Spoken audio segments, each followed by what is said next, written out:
వేరుగా ఉంటుంది అంతవరకు ఒప్పుకుంటాం. మనం కోశాక అదేం పైకి వెళ్ళటంలా, అక్కడే ఉంటున్నది. పరోపకారాయ ఫలంతి వృక్షా,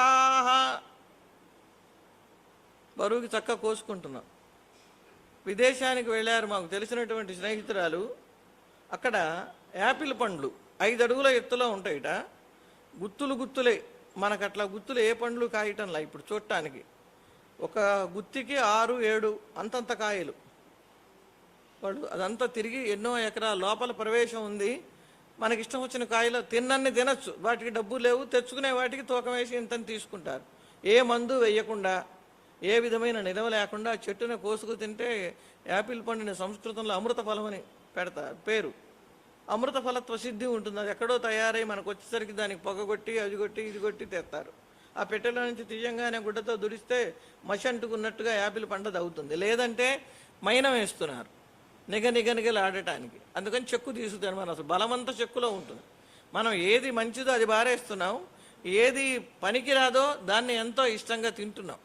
అట్లానే ఆ చెక్కులు తింటామా, ఆ పైన ఉన్న మైనమంతా లోపలికి చేరి మన ఇబ్బంది పెడుతుంది కనుక చెక్కు తీసుకు తినండి అని ఈ మధ్యలో నిజంగానే చాకు తీసుకుని పల్చగా గీకితే తెల్లగా పొడిలాగా వస్తుంది. ఆ చెట్లు ఏం చేస్తున్నాయి?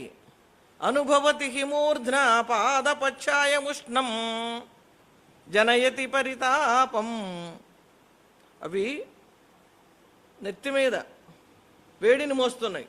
అనుభవతి హిమూర్ధ్న పాదపస్తివ్ర ఉష్ణం శ్రమయతి పరితాపం ఛాయయా సంశ్రితానాం. దాని చెట్టు కిందకి వెళితే చల్లని నీడనిస్తాయి. వేసవికాలమేమో చెట్టు కిందకి వెళదాం అనిపిస్తుంది, చలికాలం వెళదాం అనిపించదు. ఎందుకంటే ఎండ రాదు, ఇంకా చల్లగా ఉంటుంది నీడకి. మనం వేసవికాలం బస్సులో వెళుతున్నా చెట్టు కిందకి వెళ్ళగానే ఒక రకమైన చల్లదనం ఒక క్షణమైనా మనకు అనుభవానికి వస్తుంది. కనుక చెట్ల వల్ల కూడా ఉపయోగం ఉంది. ఉపయోగం లేనిది ఒక మానవ జన్మ వల్లే. ఈ మానవ జన్మ వల్ల ఉన్న ఉపయోగం ఒకటే, పరంధాముడి సన్నిధికి చేరటం. అది తప్ప మిగిలిన వ్యవహారాల్లో మనకు అత్యంత వైభవంగా బుద్ధి చొచ్చుకుపోతున్నది. కనుక మనం నామ సంకీర్తనం చెయ్యాలి అని పదే ప్రతి అధ్యాయంలో చెప్పారు. ఈ అశ్వత్థ వృక్షం పరమాత్మ స్వరూపము. అయితే ఒక రోజున లక్ష్మీదేవి పెద్దగా ఏడవటం మొదలుపెట్టింది. అసలు వాళ్ళ దగ్గరే మొదలైంది కదా, సత్యభామ శ్రీకృష్ణుడితో మొదలైంది, మళ్ళీ వాళ్లతోనే పరిసమాప్తం కాబోతున్నది. ఉన్నట్టుండి ఏడుస్తుంటే ఎవరికైనా ఏమైంది అనే ఆలోచన వస్తుంది. స్వామి కూడా ఎందుకు లక్ష్మి ఇలా దుఃఖపడుతున్నావు, ఏమైంది? అసలు అందరి దుఃఖాలు పోగొట్టేదాన్ని, దరిద్రాన్ని పోగొట్టేదాన్ని, నీకేం దరిద్రం వచ్చిందన్నాడు. ఏం చెప్పేది స్వామి అంది. సరే మనస్సులో ఉన్నదేదో చెప్పు, కారణం నాకు చేతనైతే నేను దాన్ని నివారణ చేస్తాను అన్నాడండి. ఏం లేదు స్వామి, నాకు అక్కయ్య ఉంది, ఆ అక్కయ్య కంటే చిన్నదాన్ని నేను, నాకు వివాహం అయింది, మీరేమో హృదయంలో పెట్టుకు బ్రహ్మాండంగా చూసుకుంటున్నారు నన్ను, ఆవిడ పెండ్లి కాలేదు, ఆవిడ సుఖపట్టం లేదు, మా అక్కయ్య ఆ స్థితిలో ఉండి నాకు ఈ సుఖం ఉన్నా నాకేం మనశ్శాంతిగా ఉంటుంది, అందుకని ఏడుస్తున్నానంది. సరే పాపం లక్ష్మి ఏదో మంచి మాట చెప్పిందిలే, సోదర భావాన్ని బాగా ప్రకటించింది, అక్క మీద ప్రేమ ఉండటం మంచిదే, ఇదేం అధర్మబద్ధమైన కోరిక కాదని ఆయన కూడా అనుకున్నాడు. అనుకుని ఉద్దాలకుడు అనే పేరు కలిగినటువంటి మునిని తీసుకుని వచ్చి ఆ మునిని ఒప్పించి అతి కష్టం మీద ఈ జ్యేష్ఠాదేవినిచ్చి వివాహం చేశాడు. ఉద్దాలకుడు అనేవాడు సామాన్యుడు కాడు, చాలా గొప్ప మహర్షి. మొట్టమొదట్లో భారతం మొదట్లో ఇతని ప్రస్తావన వస్తుంది. దౌమ్యుని గురించి చెప్పేటప్పుడు 3 శిష్యులు ఉన్నారు అని. వీడు ఉద్దాలకుడు అనే పేరు వీడికి ఎందుకు వచ్చిందంటే, గురువుగారు ఆనకట్ట వేయమని పొలానికి పంపిస్తాడు, నీళ్ళు వస్తూ ఉంటాయి, వీడికి ఏం చెయ్యాలో తెలియక అడ్డంగా పడుకుంటాడు ఆ జల ప్రవాహానికి, మట్టి కొట్టుకొస్తుంది వీడు. అప్పుడు ఆ గురువుగారు వచ్చి చూస్తే లేస్తాడు, ఆ మట్టిని మళ్ళీ చీల్చుకుంటూ లేచాడు కనుక అప్పటి నుండి వాడి పేరు ఉద్దాలకుడు అని. వాడు అద్భుతమైన గురుభక్తి కలిగిన వాడు. సరే పెద్దవాడైనాడు, హాయిగా హోమం చేసుకుంటూ ఆశ్రమం మంత్రాలు తంత్రాలతో కాలక్షేపం చేస్తుంటే విష్ణుమూర్తి పిలిచి ఈ జ్యేష్ఠాదేవినిచ్చి దగ్గరుండి చక్కగా కళ్యాణం చేశాడు. ఎందుకంటే లక్ష్మీదేవి సంతృప్తి కోసం. కొన్ని మన సంతృప్తి కోసం చేస్తాం, కొన్ని మనకిష్టమైన వాళ్ళ సంతృప్తి కోసం చేస్తాం, కొన్ని మనకెవరైనా శత్రువులు చేస్తుంటే వాళ్ళకంటే బాగా చేయాలని చేస్తాం. అన్ని పనులు మనవే, డబ్బులు ఖర్చు, శ్రమ అంతా మనదే.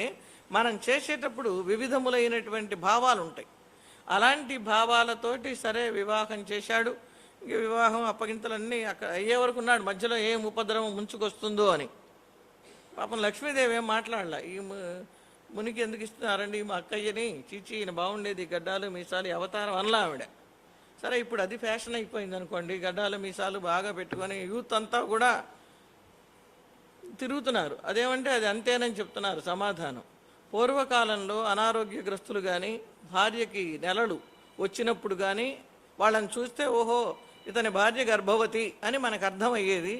ఇప్పుడు అసలు అటువంటి అవకాశాలు లేవు. మనం ఒకళ్ళని చూసి ఒకటిని భ్రమపడేటటువంటి లోకంలో ఉన్నాం. భ్రమ కూడా చాలా అందంగా ఉంటుంది. నిజం కంటే అసలు అందంగా ఉండేదే భ్రమ.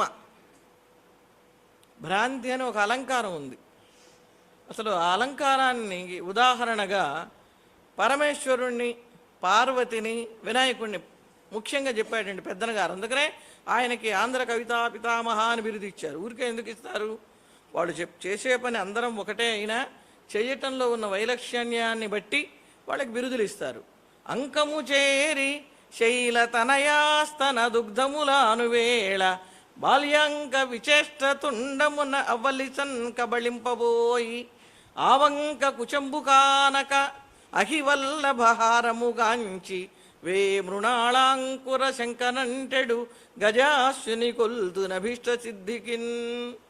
నాకు అగ్నిజ్వాలలో ఇందాక వినాయకుడు కనపడ్డా అన్నాను కదా, అమ్మో నా గురించి చెప్పవా నీ పద్యం గుర్తు చేశాడు. న్యాయంగా ఇది మొదటి రోజు చెప్పుకోవాలి, చివరి రోజు చెప్పిస్తున్నాడు.